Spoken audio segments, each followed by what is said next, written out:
Okay, welcome to my impact review. Now, I'm sure a lot of people are not happy about what happened in this impact. And I'm sure a lot of people were. My feeling about this impact is that we got something that's rehashed. But you know what? It's a possibly good version of a rehashing. Now, I'll get to that at the end of the review. Opening up the show. Willow versus Magnus and Bray. Or Bry, sorry. The way this went down between Magnus and Bry, it's a little confusing. Is the feud going to be between Bry and Willow, or is this going to be Bry and Magnus? I was hoping Bry and Magnus would actually become a tag team. We need them. We need tag teams in TNA very badly. And I was kind of hoping they would pull it together and do it. But the way things went down with the crowbar and actually Magnus saying, no, I don't want nothing to do with it, I want to win it clean, makes you think they're trying to turn Magnus from heel to face. And then Magnus might actually feud with Bray or Bry. I'm not sure how to feel about this. I was okay with Bry facing Willow. I was alright that Bry and Willow would be going at each other and Magnus would be with him and eventually they would become a tag team. But if it's a possibility between Magnus going after Bry, it sounds like this could get Magnus over, but it could bury Bry. It's still a very big toss-up to find out what is really going on here. It's like a triangle. One side's going after another, going after another. I don't know. But we will find out eventually. The match that I was not bad for me. But it's just still sad to see it. Gail Kim versus Velvet Sky. Now, let's be honest. They have no one to work with right now for a Angelina Love. They got to build somebody. And this is what we get with a Gail Kim. Do I want to see Gail Kim facing a Angelina Love? Not really. I'd rather see maybe a Gail Kim versus a Brittany. Because Brittany's not ready for Angelina Love yet. I'm sorry, she just isn't. Even if everyone believes she is, she needs to get some more face time. She needs a little more of a trial. This is how I feel about it. I would love to see a feud between her and Gail Kim and put a little story into it. Let her go through Gail Kim. Then let her go through Velvet Sky. Then eventually let her go through Madison Rayne. I've said it already, this would be a very lesbian type of thing between Madison Rayne and Brittany. But we haven't gotten that yet. Either they're too scared to pull the trigger or they haven't thought of it yet. Which I believe they have, but they haven't pulled the trigger on it.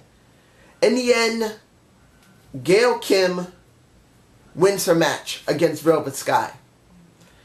But am I interested going into the next pay-per-view with this? No. I'm just not.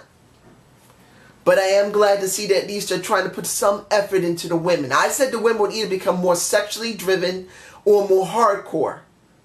I'm not saying this match is like that, but by the time of the next pay-per-view, we may actually get that. I'm being honest, we may get it. So, Crazy Steve versus... I'm sad for Kazarian. I think Christopher Daniels has not redone his contract right now. He hasn't. So it looks like Kazarian's the only one that's still left. You guys can tell me below. I don't look at cheat sheets. I don't check Twitter. I don't check Facebook. I try not to get too involved in it, because you'll lose the mystique and the joy of wrestling if you know too much. That's just for me.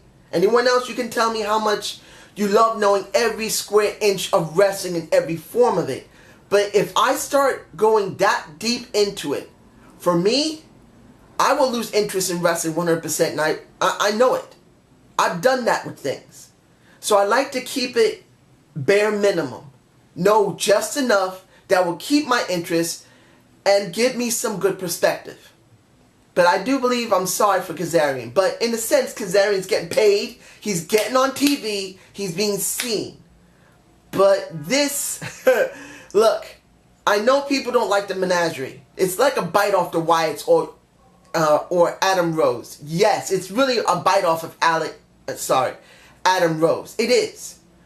But this actually isn't a bad bite off. I mean, they're acting like carny folk if they're doing their business. They actually are acting like the bearded man. No, the bearded woman. I've been to one, I think, when I was very, very young. I saw a bearded woman. And I saw some guys with big muscles. I think I was like 5 or 6 years old back in the 70s. In Atlantic City. I can't be certain because I don't really remember that well. I just remember something like that. But it's not 100% bad. They're just acting very random. And in this case, acting random may not be that bad. Look, we're always so serious in wrestling. We always want so much to have a great storyline, drama, intrigue, suspense, action, yes, but we can also have some funny stuff in it too. And now that Eli is not acting like the idiot, we need some ridiculousness in this. So Kazarian won the match. I'm okay with that. Because now that leaves a chance for the Freak with Rob Terry. He will come out and show his dominance. This is the way I'm feeling. They're going to go through every person in the group. The only ones I think that are not going to do anything is the guys on stilts. Those are the ones that are not going to be doing shit. But it's alright. I know Knox sucks. I don't really care about Mike Knox. This is getting the menagerie over. This is getting Rebel, that gorgeous piece of ass, doing that split with her legs wide open with Steve holding her legs. I tell you now, and I'm saying it now. 2015. Mid-2015, we should hear Rebel becoming a wrestler. Or starting. I'm waiting for that. Woo! Now, let's see. We got a couple of segments. The opening of the show with Eli having his problems with MVP. That's one thing. Austin Aries is another. He gets punched in the stomach and then ejected from the building. Robert Roode.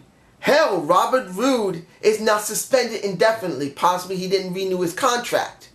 Or there's some other type of problems. You guys can tell me below. Like I just said, I'm not doing the research because I don't want to get too caught up in it. I want to enjoy what goes on. And Samuel Shaw. With Gunner, when he started saying Christy, is it Christy? I thought it was talking about his mom. I didn't think it would be Christy Hemme. But Gunner? Why? That's very confusing. Is Gunner looking for a crazy partner? Are they trying to tease Gunner turning heel? I don't know what to make of this. This seems very random. And I don't know if it's very good or not. You guys can tell me below. I don't feel like it's good. But it is what it is. The next thing. Bully Ray dealing with Dixie Carter in her home with Rockstar Spud in tow. I'm still not bored of Spud. I'm enjoying Spud immensely. He's still being used and utilized properly. In the end, what did we get? Maybe I should hold off on that for a minute. Talking about EC3. We now know that Angle is out because of an ACL tear. Probably had it for quite a while. Now that EC3 is not dealing with anyone, they decided to put this man with the most second or third over face in the company, which is Bully Ray. Am I upset about that? Actually, I'm not. Having Bully Ray, who is a face right now, deal with a EC3 would actually be okay. It's not that bad. EC3 is still very good and strong as a heel. I have to breathe on this one. Bully Ray, as a face, is still getting over. Not great, but it's still getting over. So putting a EC3 over with angle wasn't bad. Putting EC3 over now with a Bully Ray may not be bad either. I'm hoping it'll work out. It just depends how they're going to unfold this storyline. Sonata versus Tira Uno versus Zima Ion? Why? I thought they got extra people in back from the X Division. Don't you still have a couple of people left back there, or are they all gone? It wasn't bad seeing Zima Ion there, and they really are trying their best. They actually are, with the limited amount of time they're giving themselves to make Sonata look like a credible threat going into Slammiversary. Going into Destination X. Remember, Destination X, he has option C. If he makes it there, which I don't think he will, but if Sonata makes it all the way to Destination X and cashes in his, that's if he does it, his X Division Championship, I wouldn't mind seeing Sonata in the world title scene. Yes, it's very soon, it's very quick. He'll probably be a transitional champion, but it will be something we would not expect, especially going into a Slammiversary. So I'm hoping for this. Lastly, might as well get this done. Breathe. MVP versus Eric Young for the World Championship. Not at Slammiversary here. Now, I didn't expect Eric Young to lose the championship, and he didn't. But I didn't expect what came after that. The match was alright. It was actually very good. They got at least enough chemistry that I will not be bored with them. But in the end, what we get first? Kenny King, baby! Kenny King comes out and kicks some ass. He kicks Eric Young's ass.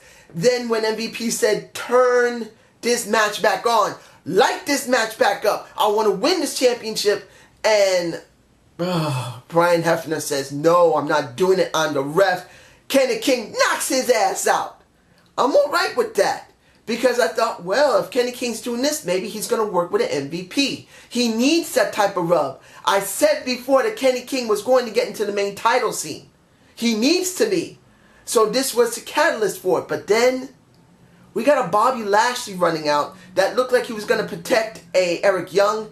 And then what did he do? He spears his ass, hits him with a chair, and stands dominant with the other two.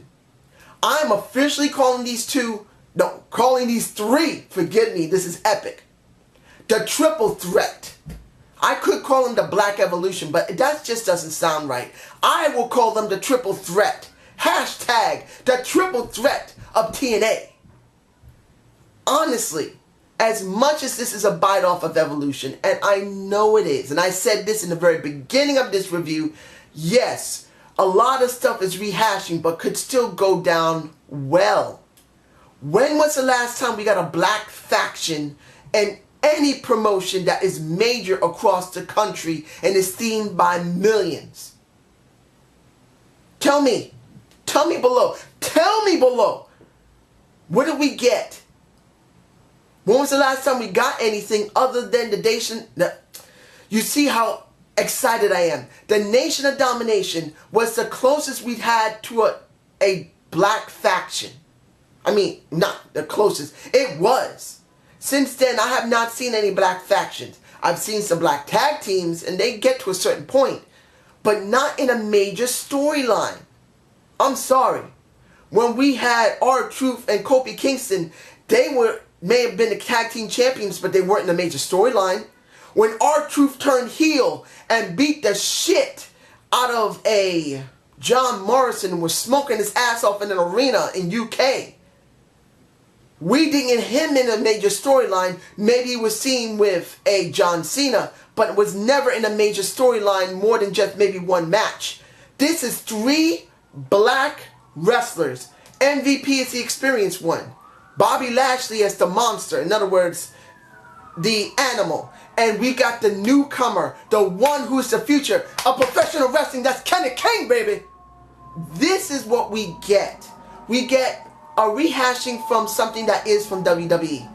But it's not the Wolves with MVP. It is two other black wrestlers in a major storyline.